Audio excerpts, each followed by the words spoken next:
Welcome to the Pitching Command Show, brought to you by Command Trakker, the smart target that MLB and D1 teams rely upon to measure and train command. Many throw hard, but few command. Visit commandtrakker.com. 2, 1. Hey, joining today's podcast is my friend Brad Ausmus, former manager of the Tigers, Angels, and Israel's national baseball teams. Welcome, Brad. I'm thrilled to have you on the show. I appreciate it. Thanks, Wayne. Hey, you were drafted in 1987 by the Yankees out of Dartmouth College as a catcher, and then you continued to go to Dartmouth while you played in the minor leagues. That is pretty amazing. Actually, what happened was I was drafted out of high school. Oh, I didn't know that. Yeah, I was drafted out of high school by the Yankees in the 48th round, and I ended up signing with the Yankees just prior to attending classes at Dartmouth. And from that point on, having signed the contract, was a professional player in the minor league system with the Yankees and attending college during the off season. Yeah, can you imagine someone doing that today? It'd be tough. There's a lot more money involved today. I actually enjoyed it. I had my baseball life, my baseball friends, and then I flipped the switch in September when the minor league season ended, and I went to Dartmouth College and had my college friends. Oh, that must have been very cool. Uh, you then played extremely well for 18 years as a catcher in the major leagues for the Padres, Tigers, Astros, and the Dodgers. And then you became the manager of the Tigers and the Angels and the Israeli national team.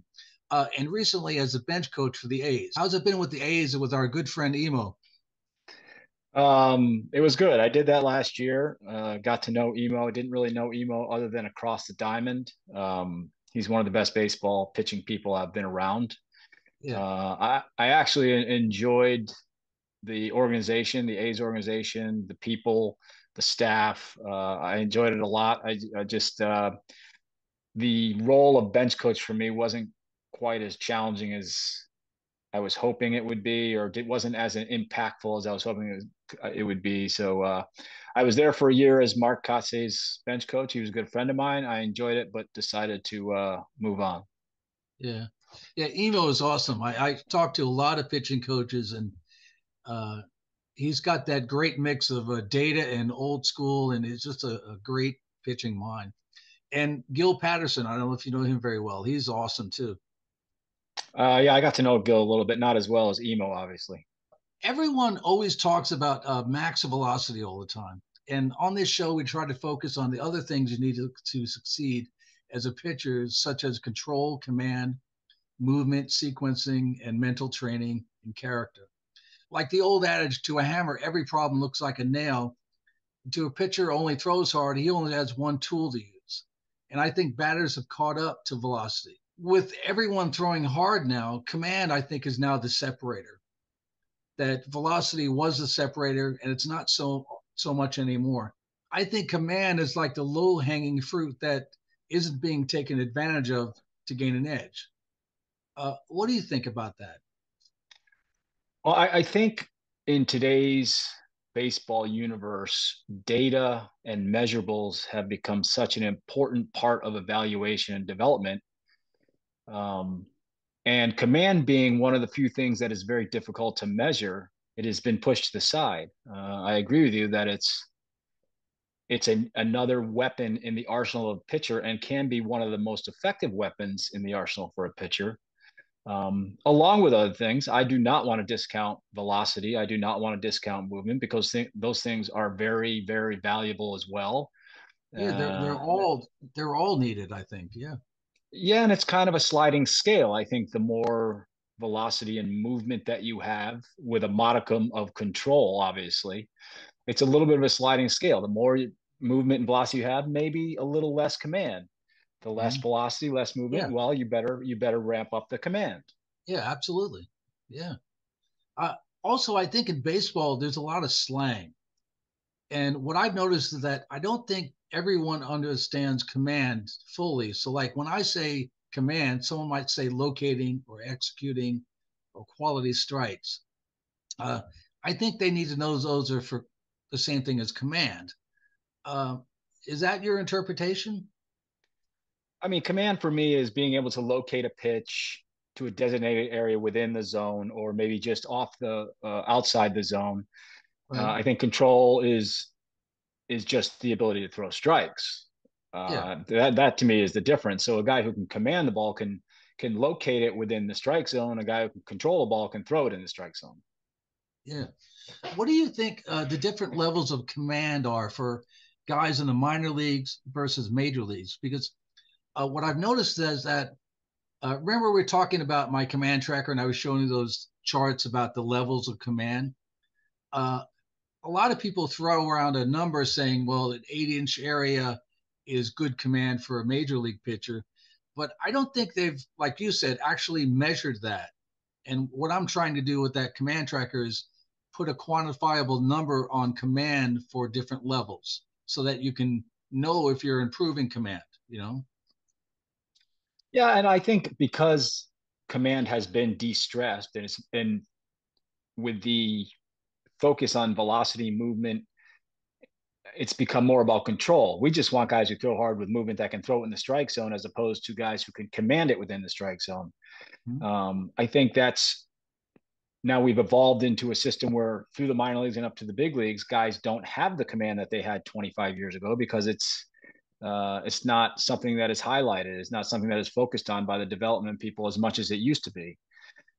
As a result, you have guys who can't command the ball as well, but they may be able to control the ball, meaning they can throw strikes. I Mm-hmm. think, and I've told this to people all the time, there's a general consensus around the world of baseball. You know, fans watching the games, they think that a lot of these major league pitchers have pinpoint command, where they can control the baseball within the zone. And I always say, if you want to really understand how much or how little command there is out there, watch the catcher's mitt every pitch and count the number of times he doesn't have to move that mitt over the course of the game. It is not very often. He is constantly having to move that mitt. Yeah, and I've seen where some have said they have a stat for command by looking at games. And I kind of think, how can you do that? Because I would think as a catcher, sometimes you're setting up here, you're giving that target.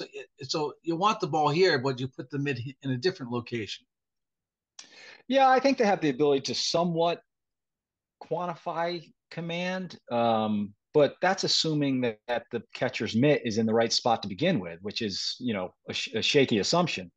Right. It's subjective. That's the point with my target is something that's more objective and that you can have a real measure of change, whether you've done some mechanical or mental thing that caused a change to increase command. You know, in terms of command, what do you think a pitcher can do that a pitcher with control couldn't do in a game? Well, think about what's the goal of the pitcher. You know, To get nowadays out. I think right, but nowadays I think it is proven from a data perspective that swings and misses are the best and most efficient way to get outs. But it's also not um, it's not the only way to get outs. Yeah, I'd love to have guys who could get strikeouts all the time, but it's not going to happen. So for me, the pitcher's goal is to miss the barrel of the bat. That means yes, you can get a swing and miss. That's missing the barrel of the bat. But if you can hit the bat closer to the label or more towards the end of the bat, you're getting soft contact. Right. You're avoiding hard contact, which is you're avoiding damage, which is what you want to do. If you have the ability to command the baseball at a spot where the bat or the barrel of the bat can't get to, then you're Mhm. going to get outs. And you're going to do it more efficiently than having to get swings and misses and foul balls all the time. Yeah, to me, uh, I'm kind of the opposite of a lot of people where I think the best thing a starting pitcher can do is to get the most amount of outs with the least amount of pitches. So I'm looking for weak contact all the time because I think if you use a lot of pitches, you're not going deep in the game. It makes it harder for the team to win. Yeah, I agree with you, but I also understand the data perspective that, you know, if a ball is put in play, there's a greater chance of it being a hit or scoring a run than if a ball is not put in play. And Obviously, a Mhm. strikeout is, or a foul, I guess a foul out would be the only two ways it's not put in play and there's an out created. So I understand from a data perspective why they value the strikeout. Um, but there's more than one way to skin a cat.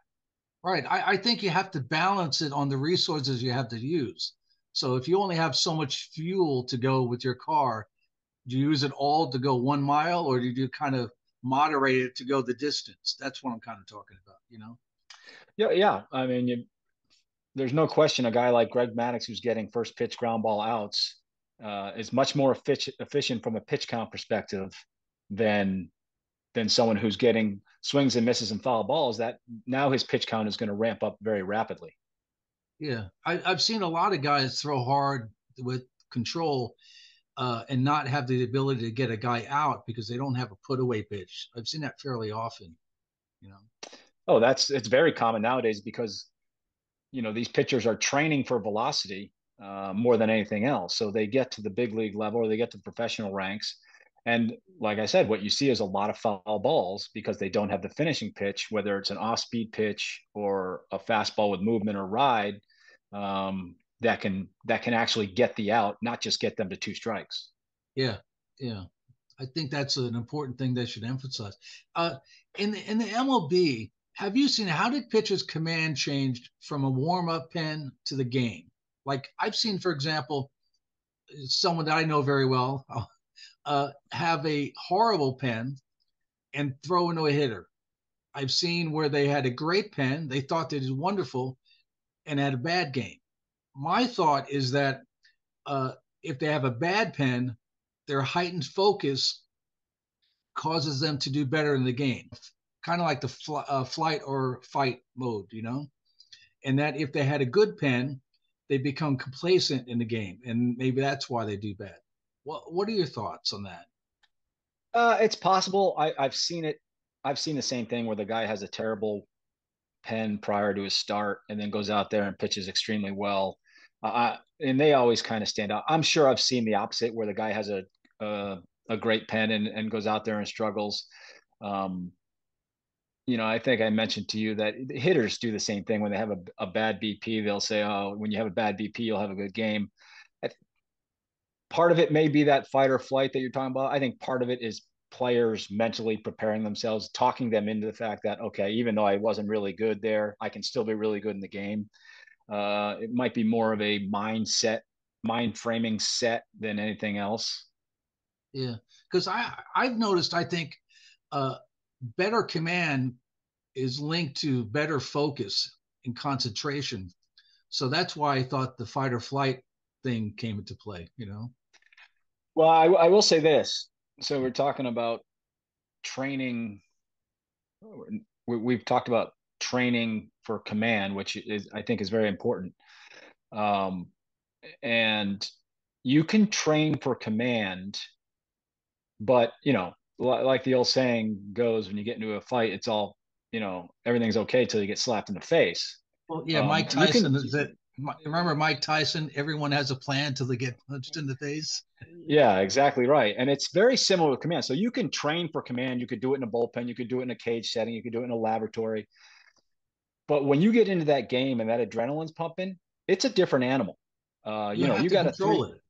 Yeah, Yeah, you have to. It's a 3-3 game with two outs in the bottom of the eighth. Uh, you have you have to have the mental wherewithal to slow things down, to calm yourself, and go back to your training right. in order to execute. Absolutely.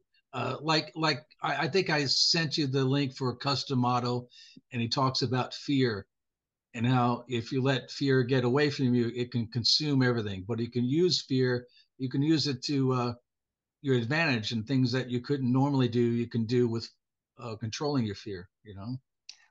You have to control the emotion when you're on the mound holding the baseball. I think pitchers, there's a number of ways you can do it. There's a number of ways you can control that fear. Um, One of them is to harness it. Another way I often talk about is to not have a rear view mirror. You don't let what happened last pitch or last inning. You don't Yeah, let that affect you. You're only looking forward. That keeps your focus in the right direction. yeah, So there's a number of tools you can use.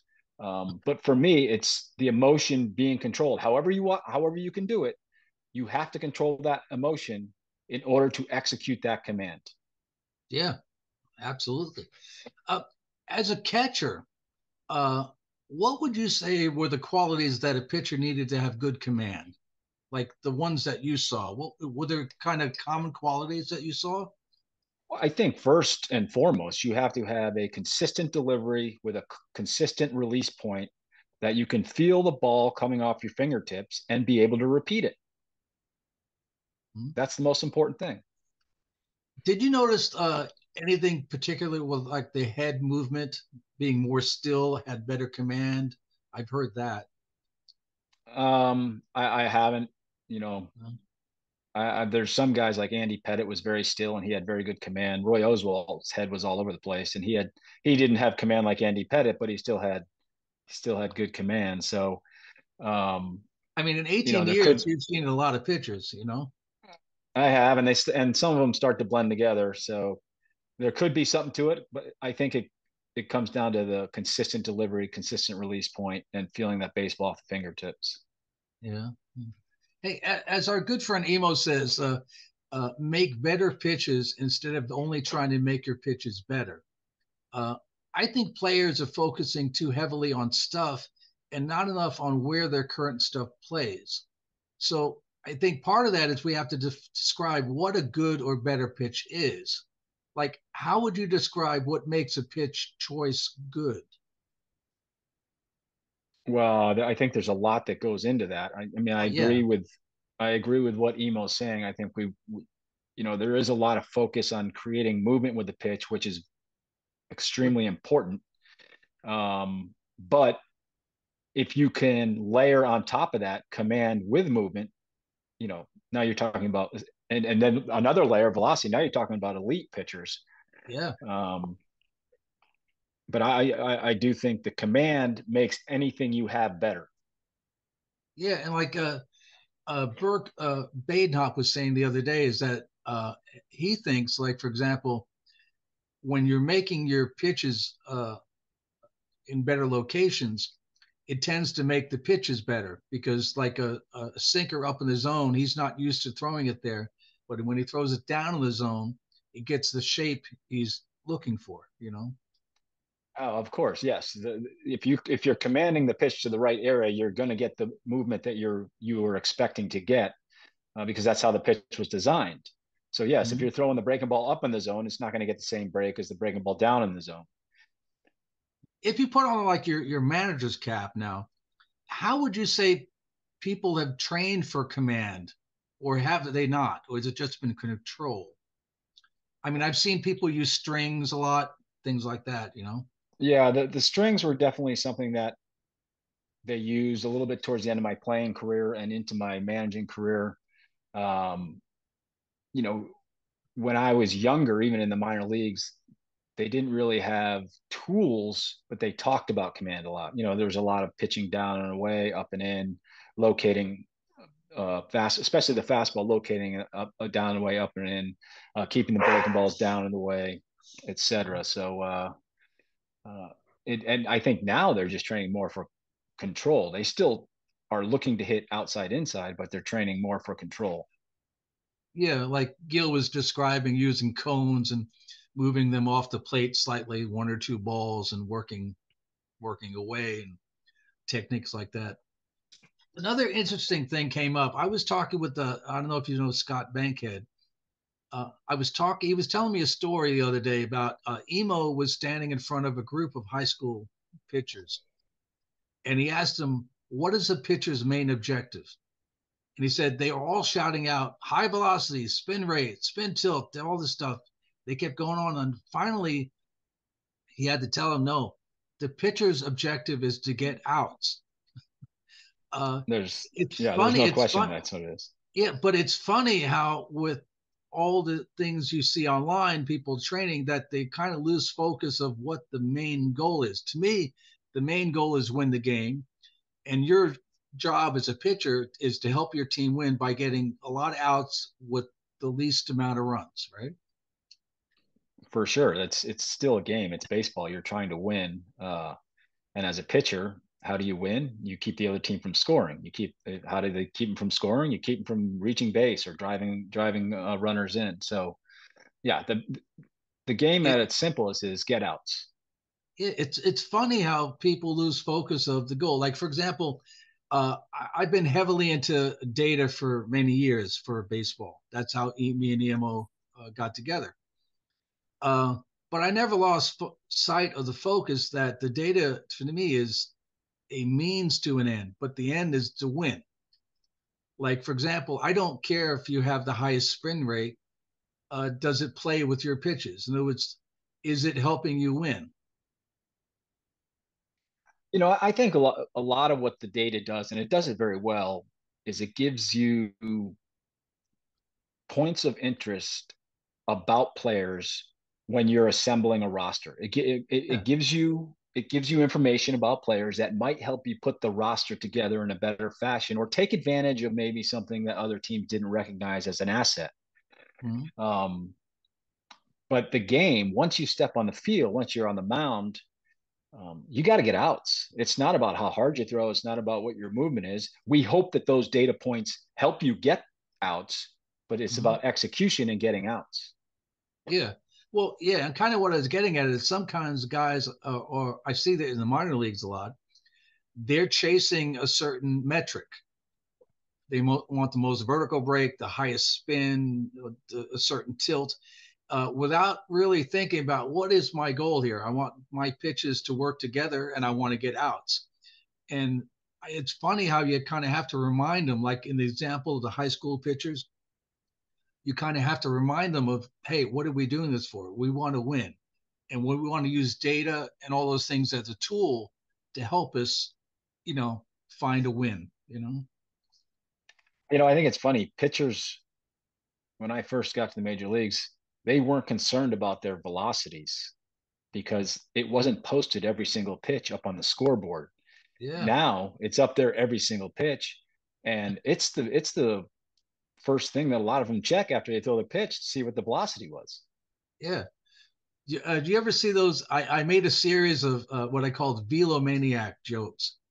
It was geared towards like, you're a redneck, the redneck jokes. Right. And it was basically one of them was if you're checking your velocity on the board before you see if it's a strike, you might be a velomaniac. Yeah. Yeah. There's it. Listen, I think velo is valuable and it's measurable, so they use it often.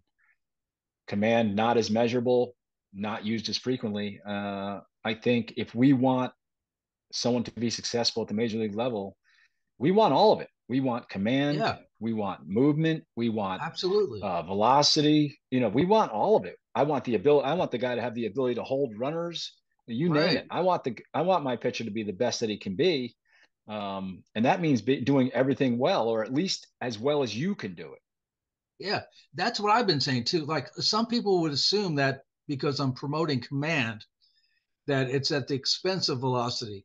And I'm saying, no, I think you need velocity. I think you need command. You need sequencing. You need mental toughness. I think those, all the traits you need to kind of level up on everything. Yeah, I think there's certainly a mental acuity that you need, or a feel, or a baseball intelligence that it will be a huge asset for a pitcher. Um, sequencing been a buzzword here for a few years. I think sequencing to me can be a little misleading because one sequence will not always work to the same guy or to two different guys. To me, the most important thing when they're stepping on the mound, you're facing hitters, is that hitter's strengths and weaknesses, because you can now take advantage of it, especially if there's a pitch that you throw that matches up with his weakness. And I created scouting reports for a decade as a catcher in the Houston Astros and LA and the Dodgers organization. Our pitching staffs went on these scouting reports that I created. And the one thing I found, that if you have a hitter who struggles hitting a particular pitch, he's going to struggle whether it's an A plus slider or a C minus slider. Now he won't struggle as much, but it's still going to be something that he struggles with, and I think you have to take advantage of that. it's when I was calling games, I always looked at pitch selection, not so much from a sequence standpoint, but it was more of an odds standpoint. I'm playing the odds. I know what my pitcher's breaking ball is like. I know what the command is like. I know how well this guy generally hits that pitch. If the hitter really struggles with a slider and my pitcher has a mediocre slider, I better have better command of it than if he has an A+ slider. Well, I've been thinking lately about what I'm calling, like boxers have combinations, and in martial arts they have patterns, in football they have plays. I've been thinking about pitching gambits for pitchers, meaning let's suppose you have your right-hander is a right-handed batter and you throw a slider. And he dives, he's leaning towards to try to get to it. Doesn't get there. Now you can go away, or you can go in with a sinker, or you can go with a cutter down in the way. Like I was thinking, like there may be two or three pitch sequences that might tend to work in certain situations. Have you seen that kind of thing? I mean, they do, yes. But the problem when you get into real world games is okay, we're throwing that slider down and away, but it's not executed and it's left, it's a backup Right. slider up and in. Now you have to adjust on the fly. So Yeah. to prearrange pitch selection can work, If you have command. but yeah, if you have got command of it, but if when it's actually happening, if it's not executed, well, you know what, we're gonna have to take a left hand turn here and do something different. Well, yeah, because then it becomes the dance. You have to kind of go with the flow. I missed up here. Well, what's my response to me missing up here? Where should I go next? And I think that's probably a big part of being a catcher as well, knowing what you want to tell the pitcher should be the next location and pitch, right? Oh, definitely, you have to. You can have a game plan. You can have a pitching gambit, so to speak, but you might have to change that after the first pitch, and you might tact and do something different. Yeah, or like I've seen too, like today my sinker is not working at all. All right, now we got to rely on my other. Like, have you seen a lot of that where a pitcher just doesn't have a certain pitch that day? Now the game plan has to change to work around what he has that day, right? You do, yeah. Sometimes there's a particular pitch that doesn't show up in the arsenal, but I never give up on the pitch as long as he stays in the game. I still go to it because a lot of times that pitch may come back, or maybe the pitcher is extremely strong to start the game and he's throwing through the break of a breaking ball, or he's throwing through the sink on his sinker. And as he tires, sometimes that pitch will come back. Oh, I didn't realize that. Um, I think that mental focus and confidence, like we were saying, is among the biggest factors in command. Like the saying, thoughts become things. Uh, have you noticed that? I think, and it sounds like you're talking to about belief. Like you need to believe in what you're doing. You have to, Yeah, obviously, you have to focus to execute, but you also have to believe that you can execute. And you almost have to, yeah, and there are players or pitchers that do this. You have to visualize it before it happens. yeah, yeah. I had done that with well, we'd worked on visualizing before you throw the pitch. Just picturing it in your mind and then throwing it. And that tended to help with the command as well. Another big thing I think is it's important for a pitcher to know who they are, and that knowing what makes them special and then working on that to become great at it. Have you noticed that kind of thing? I think it's a huge part of successful baseball players who aren't top tier talent. You have to know what you do well. You have to use those assets to perform the best you can, while also still working at your deficits to try to improve them. But Mm-hmm. the pitchers, and this applies to hitters too, but the pitchers who know what they do well and they use that to their advantage will be more successful. Yeah. Like the tendency is you see a lot of guys throwing really hard. And if you have some great breaking pitches and command to try to now throw hard, it's like you're playing Chapman's game versus Maddox's game, instead of your own game. Well, like you mentioned with Burke Badenhop, he was a sinker ball pitcher. He's not going to try and run four seamers up past the hitter at the letters. Yeah. And he started, like he said, and they drafted him out of college throwing a four seam up in the zone, and he didn't develop the sinker until he got into pro ball. And then he started having success with it, and they utilized that, you know. And there's a lot of pitchers that they don't find that put away pitch, as we talked about earlier in the show. They don't find that put away pitch until they're already at the major league level. Mariano Rivera, I believe, didn't develop that cutter until he got to the big leagues. Yeah, yeah, yeah. I heard it was just between games and warm up. I don't know if Gil was the pitching coach there then. It was a minor league. No, I think it was director of pitching at that time, because we're talking to Gil Patterson about that too. You know.